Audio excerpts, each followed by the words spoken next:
Vamos al tema, César. Vamos Yo allá. quise que habláramos sobre el tema del Evangelio de la Prosperidad. ¿Qué es? ¿Cuál es su origen en cuanto a la historia? ¿Cuál es su origen teológico o más bien filosófico? ¿Y cuál es la postura bíblica con respecto a estas enseñanzas?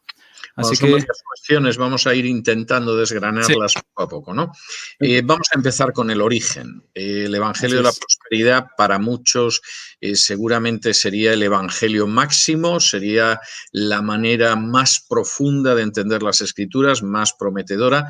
Lamento darles un disgusto esta tarde porque el Evangelio de la Prosperidad no es nada más que la infiltración en las iglesias evangélicas del ocultismo del New Thought del siglo XIX.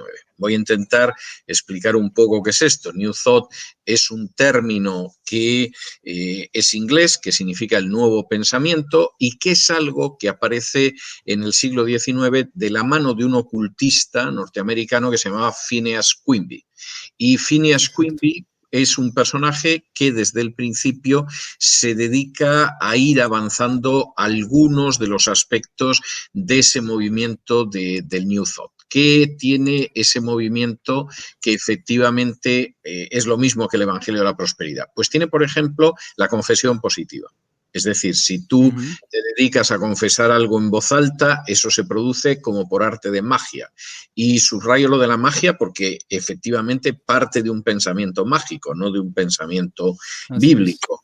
Es el hecho de que también tú puedes cambiar la realidad visualizando. Es decir, si yo en un momento determinado me siento en una silla en mi casa y empiezo a visualizar lo que deseo, se supone que esto va a acabar produciéndose a diferencia de lo que pueda producirse en ese momento. Y esto va vinculado además a dos cuestiones que obviamente son preocupaciones del ser humano. Una, la salud, es decir, tú puedes de alguna manera provocar el estar sano continuamente si estás utilizando esa confesión positiva y ese pensamiento positivo, y también puedes enriquecerte si efectivamente entre aquello que tú visualizas, que tú confiesas positivamente, que tú señalas, está el hecho de obtener riquezas. Este sería un resumen, yo diría que muy pequeño de lo que es el origen de ese New Thought. El New Thought históricamente se ha dividido luego en distintos grupos. Por ejemplo, la ciencia cristiana de Mary Baker Eddy es una Ujú. heredera directa del New Thought. La idea de que en realidad la enfermedad no existe, es algo mental, tú puedes controlar esa enfermedad. No hace falta que diga que la gente de ciencia cristiana enferma y se muere exactamente igual de todo Sí, el mundo, pero evidentemente esto forma parte de su creencia, en muchos casos hasta el extremo de negarse a recibir tratamiento médico, a tomar medicinas. Es el caso de Unity. Unity es un movimiento que yo no creo que ahora esté en sus mejores momentos, pero en los años 70, 80 era muy conocido y es otro movimiento de New Thought. Y luego está el caso del Evangelio de la Prosperidad. El Evangelio de la Prosperidad es algo que viene directamente del New Thought y esto se puede ver, por ejemplo, en las obras del que se podría decir que prácticamente es el padre del Evangelio de la Prosperidad, aunque ya murió hace años, que es Kenneth Hagin. Kenneth Hagin así es. solía contar las revelaciones que había tenido el Señor sobre los principios del Evangelio de la Prosperidad, te contaba historias tremendas como que aparecía un demonio en forma de simio y decía Yakati Yak y cosas así, o sea, Kenneth Hagin de vez en cuando te metía algunas historias bastante inverosímiles en general, por no decir ridículas, pero cuando uno lee en inglés las obras de Kenneth Hagin, es que son New Thought. En algunos casos los párrafos son párrafos tomados literalmente de libros de New Thought, lo que uno le hace pensar o bien que Kenneth Hagin plagió directamente del New Thought, como en su día pues la profetisa de los adventistas del séptimo día, Ellen White, plagió de todo lo que se le puso por delante, o que aquel que inspiró, el espíritu que inspiró a los autores de New Thought, pues también inspiró a Kenneth Hagin. Kenneth Sí. Hagin, insisto, ha sido hasta su muerte hace pocos años el gran patriarca del Evangelio de la Prosperidad y era un personaje que toma el New Thought y parece que al lado agarra una canasta de versículos bíblicos, mete la mano y espolvorea una serie de versículos bíblicos y la sensación que da es que aquello es medianamente bíblico. Yo diría que Kenneth Hagin incluso era el más moderado, es decir, fue el primero y fue el más moderado, es decir, en términos generales era un pentecostal, pero con toda una carga de New Thought que tenía que ver con la sanidad, con la prosperidad, con la confesión positiva, con la visualización. Los discípulos de Kenneth Hagin ya han ido siendo cada vez más evangelio de la prosperidad y menos pentecostalismo. Es decir, un Kenneth Copeland, por ejemplo, un Clifford Dollar, por ejemplo, o la gente que ha podido llegar ya dentro de lo que sería el mundo hispano. Estoy pensando en un Cash Luna, estoy pensando en un Guillermo Maldonado, etcétera. Bueno, esta es gente que cada vez ha sido menos bíblica, que se limita a repetir demasiados versículos totalmente sacados de contexto y que no tienen nada que ver para aquello con que ellos lo apoyan. Y es gente todavía, yo diría, más poco consistente, con menos solidez todavía que Kenneth Hagin, que ya es decir. En algunos casos, incluso son personajes que en los últimos tiempos han ido revisando su doctrina. Yo estoy pensando, por ejemplo, en una época, en los años 80, 90, en que posiblemente la gran figura del movimiento de la prosperidad o del movimiento de fe, como ellos decían, era Benny Hinn, y Benny Hinn podía decir las tonterías que quisiera, que de todas formas provocaba un entusiasmo tremendo. La gente iba a su iglesia en la Florida, pues como los católicos van al santuario de la Virgen de Lourdes o de la Virgen de Fátima, y hace pocos años uno de los sobrinos de Benny Hinn de pronto salió y dijo: el evangelio de la prosperidad es un antievangelio.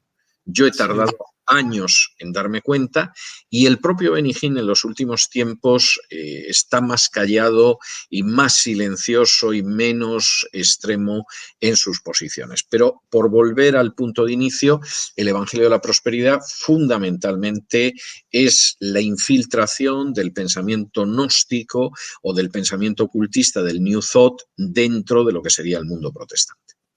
Así es. Muchas gracias por ese análisis y además de resaltar estas personas o estas figuras prominentes que usted acaba de mencionar. También puede verse que este evangelio se ha propagado desde Norteamérica a Latinoamérica y es lo que más se puede encontrar en términos generales en las iglesias. Una pregunta sería, ¿por qué, don César, cree que este evangelio o filosofía o movimiento se ha propagado tanto? ¿Qué es lo que lo hace tan atractivo? Bueno, yo creo que hay varias razones, ¿eh? No hay solo una razón. Una razón que es enormemente grave es la ignorancia de la Biblia. Esto es muy triste, es decir, el pueblo evangélico ha crecido espectacularmente desde los años 70 hasta la actualidad. De hecho, ha crecido tan espectacularmente que si el crecimiento de las iglesias evangélicas en Hispanoamérica continuara como hasta ahora, 20 años más, Hispanoamérica llegaría a tener una mayoría de población evangélica. De manera que esto ha sido un salto de gigante, se mire como se mire. Ese es el aspecto positivo. ¿Cuál es el aspecto no tan positivo? Pues que esa extensión numérica no ha ido acompañada de un conocimiento de la Biblia. Es más, lamentablemente, no es difícil encontrarse con creyentes que, como carecen de conocimiento bíblico, son arrastrados por eso que Pablo denominó todo viento de doctrina. Y en un momento determinado, pues el creyente de turno le da por judaizar sin tener la menor idea ni del judaísmo, ni de la enseñanza del Antiguo Testamento, ni nada. Se te viste de judío polaco del siglo XVIII y piensa que está más cerca de Cristo, ¿no? En todo caso, usted se ha disfrazado de judío polaco del siglo XVIII y además no lo es. Igual que si yo me coloco ahora mismo un penacho de plumas, eso no me convierte en el gran Inca, ¿no? No, seré un norteamericano haciendo el ridículo disfrazándome del gran Inca, pero no soy el gran Inca y usted tampoco es un judío, por ejemplo. Entonces, la primera causa es esa falta de conocimiento bíblico, que es muy triste. La segunda causa, y esta es otra cuestión que deberíamos reflexionar, es que las iglesias evangélicas en Hispanoamérica están llenas de gente que ha salido, por regla general, de la Iglesia Católica, pero de la que en muchos casos la Iglesia Católica no ha salido. Es decir, claro que no tienen ya un rosario, no tienen una imagen de la Virgen, etcétera, pero, sin embargo, hay una serie de patrones, de comportamientos espirituales que son los mismos que en la Iglesia Católica. Es decir, siguen creyendo que hay un santuario, pero no van a ver a lo mejor a la Virgen, pero sí van a ver a Benihim, por ejemplo. No creen en el Papa, pero hay una serie de papuelos por ahí evangélicos en los que creen con una confianza verdaderamente impresionante, ¿no? Entonces, ese elemento es un elemento que pesa también. Hay otro elemento que pesa también y es que el Evangelio de la Prosperidad es un mensaje tentador para muchos pastores, porque al final el Evangelio de la Prosperidad no es que todo el mundo prospere, esa es la Sí, eso carnada es para que verdad. tú muerdas el anzuelo. No, el Evangelio de la Prosperidad es que hay un grupo pequeño de personas que prospera a costa de los tontos e inocentes que le dan el dinero a la gente que prospera. Y eso es algo muy distinto. O sea, si Sí. efectivamente el Evangelio de la Prosperidad, pues de pronto te muestra una congregación con 1000 miembros y todos prosperan y siempre están sanos, etcétera, y se cumpliera lo que promete el Evangelio de la Prosperidad, sería para reflexionarlo, pero no es así. O sea, lo que yo he visto en infinidad de ocasiones es gente, muchas veces sin la menor instrucción, ni bíblica, ni académica, ni secular, que ha organizado un negocio piramidal en el que, lógicamente, el que ha organizado el negocio le va muy bien, mientras que quienes ponen el dinero son los pobres infelices de abajo, que muchas veces es gente, además de extracción muy humilde, muy sencilla, y que, sin embargo, están enriqueciendo al descarado que se dedica a predicar estas cosas, ¿no? Y el cuarto aspecto que yo creo que influye en esto es la propia codicia de muchos de esos creyentes o seguidores del Evangelio de la Prosperidad.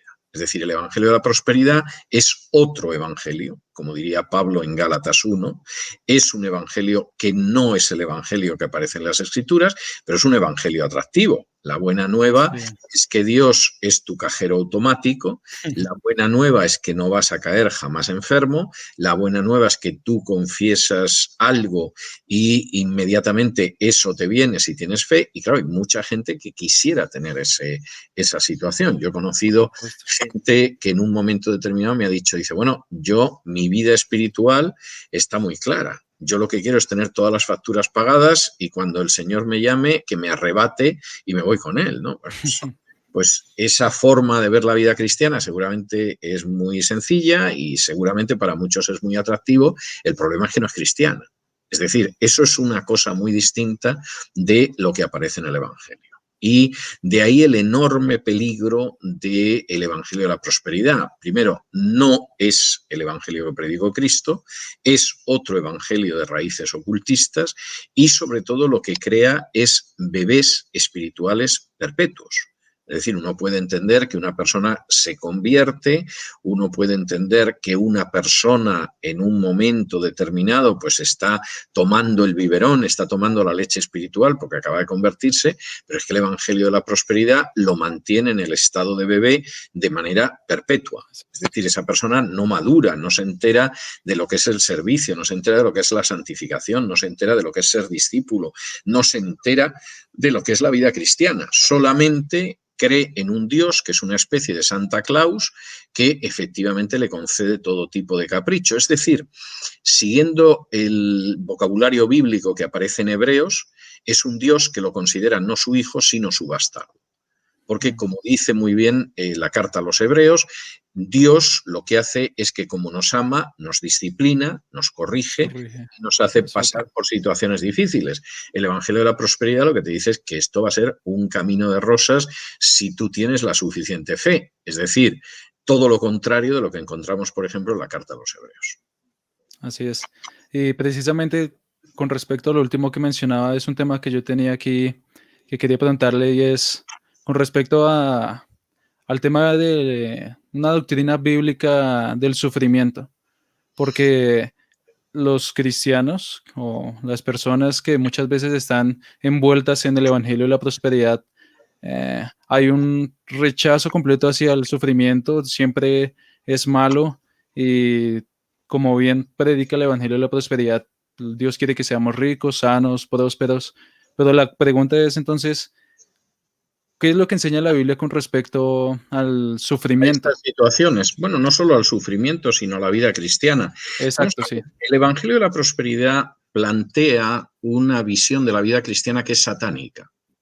Alguno dirá, hombre, no exagere, no es buena, no será santa, no será adecuada, pero satánica, sí, satánica, y permítanme explicar por qué digo que es satánica.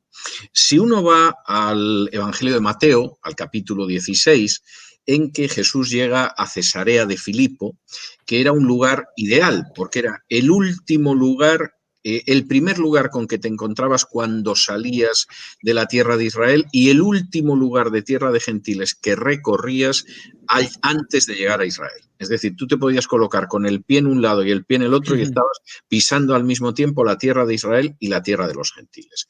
Y cuando Jesús llega a ese sitio, cuando llega a Cesarea de Filipos, les plantea a los discípulos quién dicen los hombres que es. Y entonces, pues lo que sucede es que le dicen inmediatamente, pues hombre, los hombres, quien dicen es que eres un profeta, hay quien dice que no, que en vez de un profeta, pues eres Juan el Bautista que ha resucitado entre los muertos, etcétera, etcétera, etcétera. Hay una serie de teorías al respecto sobre quién eres. Y en un momento determinado Jesús dice, bueno, ¿y quién pensáis vosotros que es el Hijo del Hombre? Y cuando Jesús plantea ¿quién pensáis vosotros que es el Hijo del Hombre? Pues todos sabemos que en ese momento Pedro lo que dice es, tú eres el Hijo de Dios y tú eres el Mesías, lo cual es absolutamente correcto. Es decir, lo que sucede es que tú eres el Hijo de Dios y tú eres el Mesías y además, pues él le dice en un momento determinado a Pedro, pues eso no te lo ha revelado carne y sangre, te lo ha revelado mi Padre. Pero es curioso. Estoy en Marcos capítulo 8, que recoge esta historia, que en ese momento, dice en Marcos 8:31, Jesús comenzó a enseñarles que le era necesario al Hijo del Hombre padecer mucho y ser desechado por los ancianos, por los principales sacerdotes y por los escribas, y ser muerto y resucitar después de 3 días. Esto les decía claramente. Entonces Pedro le tomó aparte y comenzó a reconvenirle. Pero él, volviéndose y mirando a los discípulos, reprendió a Pedro diciendo, quítate de delante de mí, Satanás, porque no pones la mira en las cosas de Dios, sino en las de los hombres. Pedro inmediatamente, todos están encantados de que sea el Mesías, pero Jesús inmediatamente les dice, ojo, ojo, el Mesías va a ser rechazado por las autoridades civiles y por las autoridades religiosas. Va a ser torturado, va a ser ejecutado. Y claro, y este tipo de Mesías no me gusta tanto. Pedro lo toma aparte y le dice, Señor, eso no puede pasar, ese tipo de Mesías no puede ser tú. Es curioso que Jesús le dice inmediatamente, quítate de delante de mí, Satanás. La manera en que tú tienes una visión espiritual, a ti te parecerá que es muy espiritual porque hablas del Mesías, pero esa visión en realidad es satánica. Porque el Hijo del Hombre va a pasar esto. Pero a continuación, Jesús dice cómo tienen que vivir sus discípulos.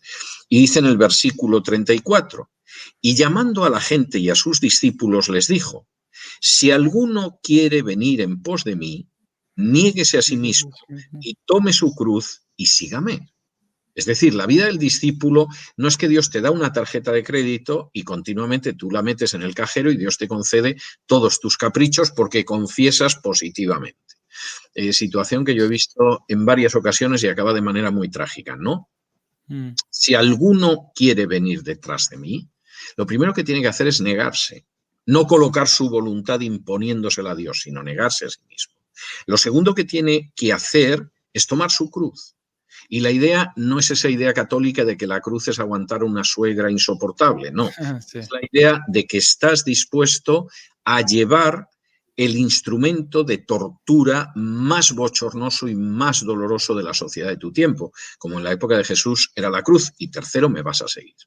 Y la palabra que se utiliza además para seguir es una palabra que en griego tiene el sentido de vas a venir totalmente agarrado de mi mano. Esto es lo que se espera de los discípulos y alguno dirá, oiga, pues yo es que prefiero quedarme con la casa que voy a tener la que yo quiera, el automóvil que voy a poder renovar, Sí. etcétera. Pero lo que dice Jesús a continuación en los siguientes versículos es lo siguiente, versículo 35, porque todo el que quiera salvar su vida la perderá y todo el que pierda su vida por causa de mí, del Evangelio, la salvará. Porque ¿qué aprovechará al hombre si ganare todo el mundo y perdiere su alma? ¿O qué recompensa dará el hombre por su alma? Porque el que se avergonzare de mí y de mis palabras en esta generación adúltera y pecadora, el Hijo del Hombre se avergonzará también de él cuando venga en la gloria de su Padre con los santos ángeles. Las palabras de Jesús son enormemente claras. El mundo cree que si tú ganas determinadas cuestiones materiales, efectivamente tu vida ha merecido la pena. Pero esa es la visión del mundo, incluso se podría decir que es la visión satánica. La visión de Jesús es que no te debe de importar lo que piensa el mundo, los valores del mundo, la idea de lo material, porque en realidad, aunque ellos piensen que tú estás perdiendo tu vida, tú estás ganando tu vida.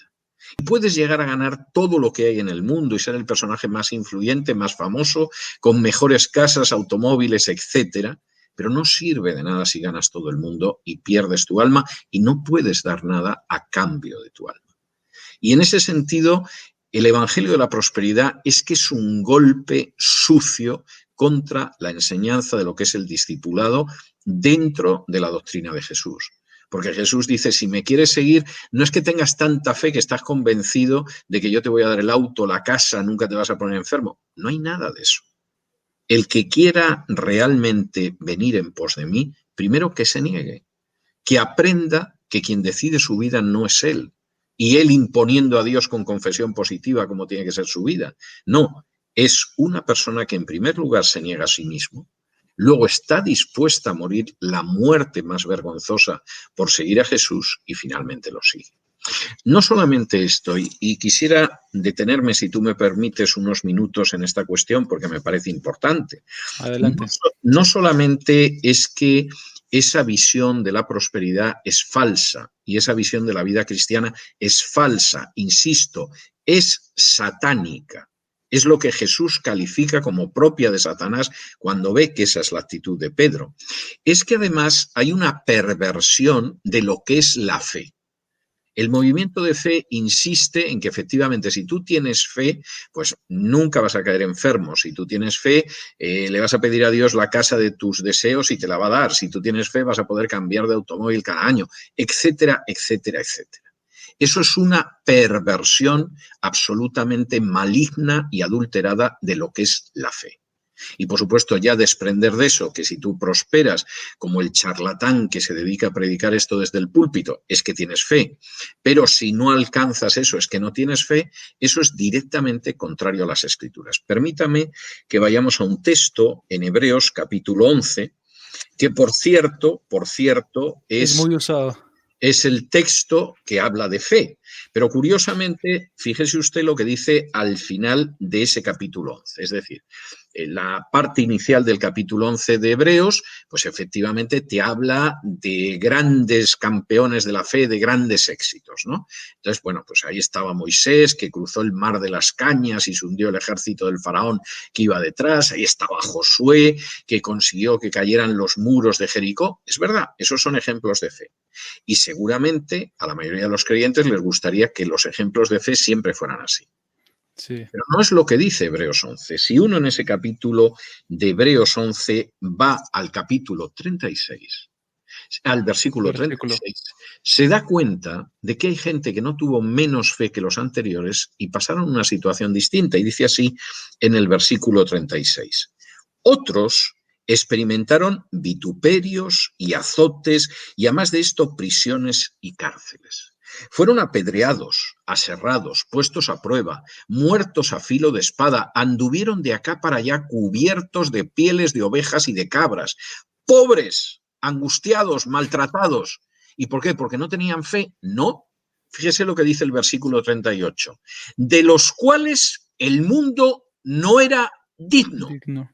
errando por los desiertos, por los montes, por las cuevas y por las cavernas de la tierra. Y todos estos, aunque alcanzaron buen testimonio mediante la fe, no recibieron lo prometido, proveyendo Dios alguna cosa mejor para nosotros, para que no fuesen ellos perfeccionados aparte de nosotros. El mensaje del autor de la carta a los Hebreos es tremendo. Hay que tener fe. Y yo voy a hablar de héroes de la fe. Pero ojo, que en la historia del pueblo de Dios hay héroes de la fe que vieron caerse los muros de Jericó. Pero hubo héroes de la fe que no tenían menos fe, que fueron muertos, que fueron pobres, que tuvieron que esconderse en cavernas, que tuvieron que exiliarse, que eran calumniados. Y era gente tan extraordinariamente fiel y con tanta fe que, como dice aquí, la sociedad en la que vivían no era digna de ellos. Es decir, era de esos juicios que tú dices, qué vida tan increíblemente criminal lanzaron sobre estos cristianos, pero no es porque no tuvieran fe, todo lo contrario, alcanzaron buen testimonio por la fe que tenían. Eran gente tan superlativa, tan extraordinaria, que la sociedad en medio de la que vivieron no se los merecía. Y sin embargo, esta fue la vida. ¿Por qué? Porque seguir a Cristo significa primero negarse a sí mismo, después tomar la cruz y después seguirle, que es lo que aparece aquí. No solo eso, voy a dar un paso más, porque estamos hablando de la fe. El autor de la carta a los Hebreos continúa en los versículos siguientes, y es muy interesante lo que dice, porque dice, por tanto, nosotros también, teniendo en derredor nuestro tan grande nube de testigos, despojémonos de todo peso y del pecado que nos asedia y corramos con paciencia la carrera que tenemos por delante, puestos los ojos en Jesús, el autor y consumador de la fe, el cual, por el gozo puesto delante de él, sufrió la cruz, menospreciando el oprobio, y se sentó a la diestra del trono de Dios.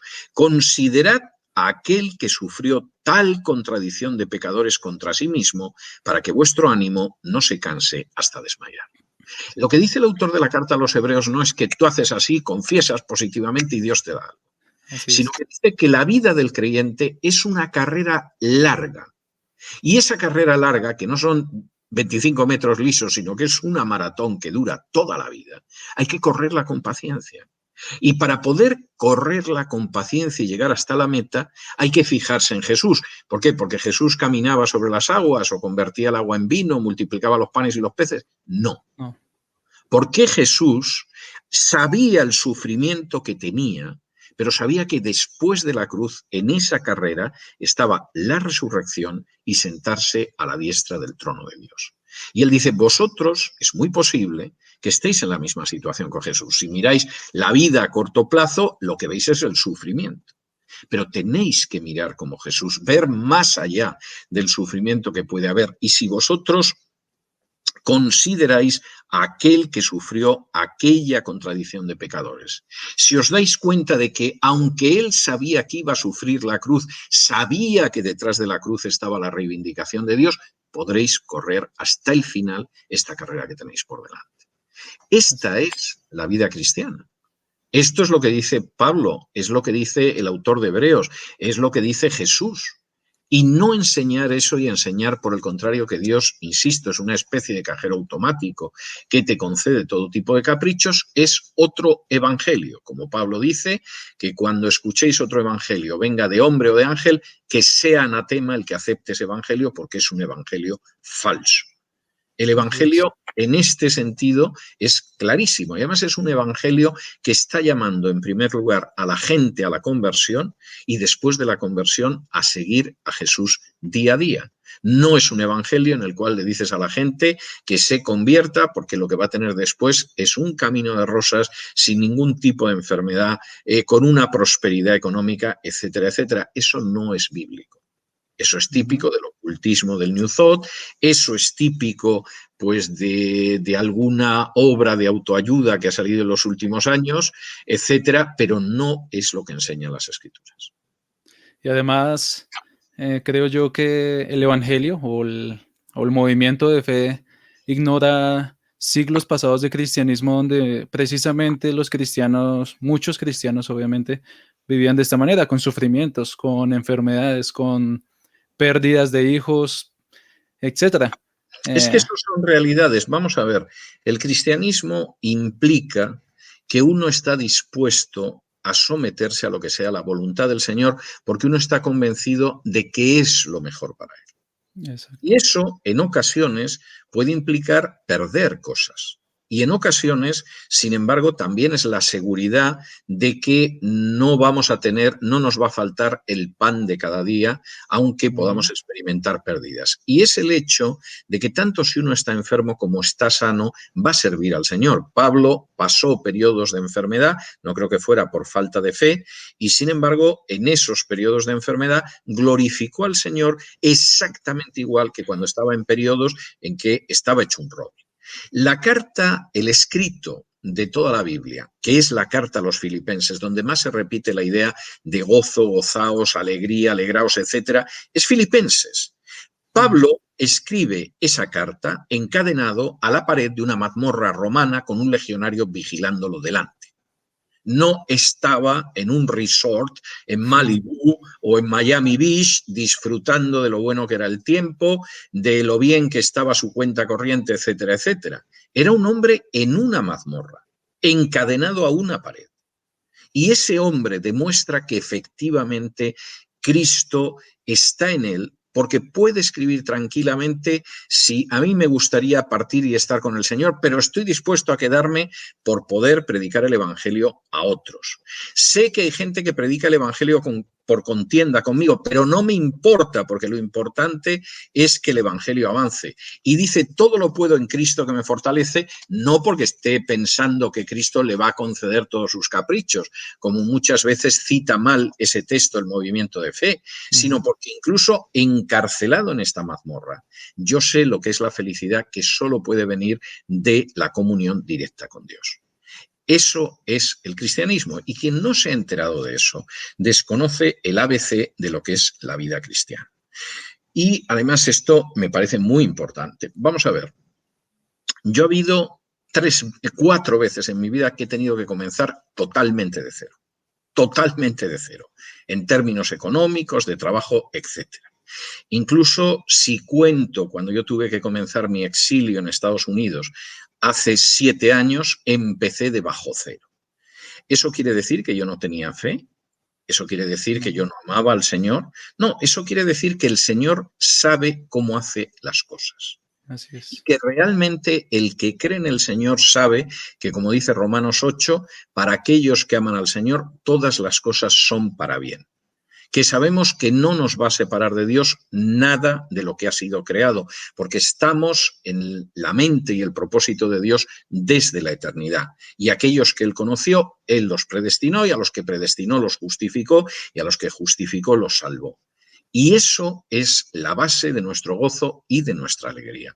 El inmenso amor de Dios, el que incluso aunque haya dificultades y pobreza en ocasiones y necesidades y escarnios, sin embargo, el Señor todo lo está haciendo dentro de su voluntad, de su propósito y para nuestro bien.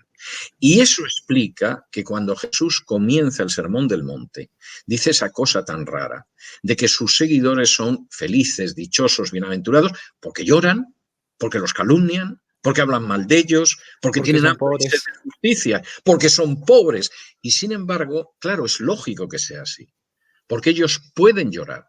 Dios no te promete que no vas a llorar. Ya te adelanta que eres bienaventurado porque vas a llorar, pero Dios te va a consolar. Y por supuesto vas a tener hambre y sed de justicia como mucha gente a lo largo de la historia, pero a diferencia de esa gente, Dios te va a saciar. Y por supuesto la gente puede contar mentiras, calumnias, infamias detrás de ti, a tus espaldas, puede intentar destruirte, pero eso es lo mismo que pasaron los profetas. Y este es el espíritu de la vida cristiana y el espíritu del discipulado. Y como dicen en las películas de Hollywood, todo parecido con el Evangelio de la Prosperidad es pura Es pura coincidencia. coincidencia. Sí, así es. Una última pregunta, don César. Para terminar, no le quito más tiempo. ¿Qué le Sí, diría porque a no lo usted? tengo que salir para otra cosa, Ya. pero te atiendo encantado, dime. ¿Qué le diría a alguien que está escuchando esta entrevista o este video y hasta ahora se está dando cuenta de que está en una iglesia donde predica el evangelio de la prosperidad, o que esa misma persona cree el evangelio de la prosperidad? ¿Qué le diría en unos minutos? ¿Cuáles serían los pasos que debería seguir? Si se Bueno, está percibiendo esto. Quería decir que simplemente se ponga a seguir las profecías de los predicadores de prosperidad que no acertan nunca, lo cual, según el libro del Deuteronomio, los califica como falsos profetas. Y entonces hay alguno que además es que lleva unos años, que todos los años va dando profecías y lógicamente no acierta ninguna. Y te dice quién va a ganar una mujer que va a ganar las elecciones en un país de Hispanoamérica, un futbolista que se va a curar y va a ir a la Copa del Mundo, y parece que Dios tiene el deseo de escupirle en la cara y profecía que pronuncia, profecía que fracasa. Podría decirle eso, pero creo que hay algo mucho más importante. Yo a esa persona lo que le recomendaría es que lea la Biblia y que Así vaya, es. por ejemplo, a las cartas de Pablo y que vea la experiencia de Pablo o la experiencia que aparece de los primeros cristianos en los libros en el libro de los Hechos de los Apóstoles o la propia enseñanza de Jesús. Cuando Pablo va hacia Roma y viene desde Tierra Santa, naufraga, se salvan por un milagro, le muerde una serpiente, es decir, se parece nada, nada, nada a la vida de esos falsos profetas que tienen un jet personal para ir de un sitio a otro. Pablo fue llevado hasta Roma para llegar a luego España y así al último extremo del Imperio Romano, y fue en un barco que hasta naufragó. No iba en jet. Así es. Bueno, así que en resumen, seguir las escrituras, seguir las verdades de la palabra de Dios con una... Y darse cuenta de lo que dice la Biblia. Si es que Exacto, lo que y Jesús no de te dice, manera selectiva, no de manera selectiva. exactamente. O sea, vamos a ver, un texto sin contexto es un Es un pretexto. pretexto, sí. Y toda la predicación de los predicadores de prosperidad del Evangelio de fe es puro pretexto. Es más, muchas veces cuando uno lee el versículo que te sacan y que no tiene nada que ver con lo que está diciendo, cuando uno lo lee en su contexto, se da cuenta de que ese versículo no tiene nada que ver con lo que están predicando. Así Puede ser es. agradable al oído la idea de que todo te va a ir bien, materialmente es estupendo. Imagínate en una parte del mundo como la que yo vivo, que está lleno de gente que ha emigrado desde su país con una enorme necesidad, que lógicamente quiere prosperar económicamente, pues si no se hubiera quedado en su país, el efecto que tiene esa predicación, pero no deja de ser una estafa espiritual. Esa no es la predicación del Evangelio, es otro Evangelio. Así es, amén.